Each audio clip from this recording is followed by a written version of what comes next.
তো admission time শুরু হয়ে গেছে, এখন দেখব আস্তে আস্তে সবগুলো পরীক্ষার ডেট দিয়ে দিবে। সো দেখা যায় যে আমাদের সময় হয়েছিল যে মেডিকেল ভর্তি পরীক্ষার প্রায় 20 থেকে 30 দিন পরে, মানে 20 থেকে 30 দিনের মধ্যেই বাকি সকল ভর্তি পরীক্ষাগুলো কমপ্লিট হয়ে গেছিলো, বুঝছো। সো এটা কিন্তু খুবই শর্ট একটা টাইম। এই টাইমে তুমি যে সব কিছু রিভিশন করে পরীক্ষা দিবা সেটাও করা যায় না, যাতায়াত করতে হয় যারা ঢাকার বাইরে থাকো আমার মতো। সো খুবই টাফ একটা টাইম। সো এই এত কম সময়ে মাত্র 20 দিনের মধ্যে এতগুলো পরীক্ষা হবে, সো এগুলো কীভাবে সামলাবা? সো এই বিষয়ে কথা বলবো। আমি হিমেল পড়াশোনা করছি ঢাকা বিশ্ববিদ্যালয়ে, এবং আমিও কিন্তু সেম প্রবলেমটা ফেস করছিলাম। এবং আমি যেহেতু আগে থেকেই অনলাইনে পড়াশোনা করছি এবং এডটেক থেকে গাইডলাইনটা নেওয়ার চেষ্টা করতাম, সো আগে থেকে একটা ধারণা ছিল যে অ্যাডমিশন টাইমে এই প্রবলেমে ফেস করতে হবে। তো আমি যেটা করতাম সেটা হচ্ছে আগে থেকে রিভিশন মেটেরিয়াল প্রস্তুত করে রাখতাম। যেমন বায়োলজি বইয়ে যে ইনফোগুলো আমার মনে থাকে না বা যে ইনফোগুলো মুখস্থ সেগুলো মার্ক করে রাখতাম। বায়োলজি আমার খুব ভালো করে পড়া ছিল, সো যেগুলো কনসেপ্ট ভিত্তিক পড়া, মানে কনসেপ্ট বুঝলেই হয়ে যায়, সেগুলো আমার রিভিশন না করলেও চলতো। শুধুমাত্র যেগুলো উদাহরণ আছে যেগুলো আসতে পারে আমার মনে থাকে না সেগুলো শুধুমাত্র মার্ক করে রাখতাম।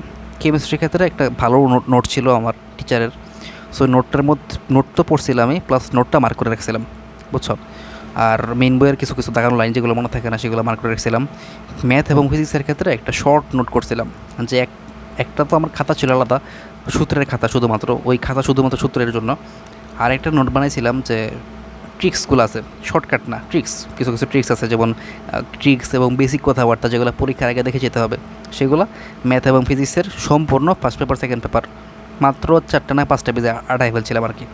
তো আমাকে যদি তুমি 2 ঘন্টা বা 3 ঘন্টা টাইম দিতা ওই সময়, তাহলে আমি খুব ভালোভাবে 4-5টা সাবজেক্ট আমি ইজিলি রিভিশন করতে পারতাম, বুঝছো।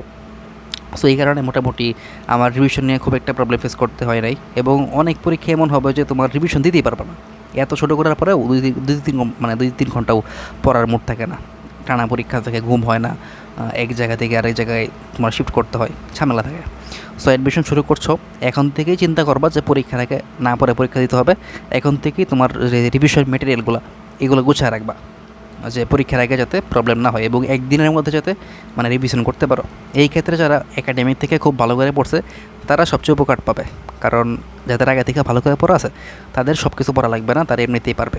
যাদের একটু গ্যাপ আছে এখন ভালো করে পড়ো, এবং মাথায় রাখবা যে তোমার রিভিশন না দিয়ে পরীক্ষা দিতে হবে, বুঝছো। আর এই যে শর্ট নোট করতে পারো, শর্ট নোট, সামারি নোট, তারপর দাগায় রাখলা যে কোন তথ্যটা তুমি পরীক্ষার আগে দেখে যাবা, এগুলো করতে পারো। সো এগুলো করলে আশা করি তোমার প্রবলেম হবে না। সো আজকের ভিডিও এই পর্যন্তই, সবাই ভালো থাকো।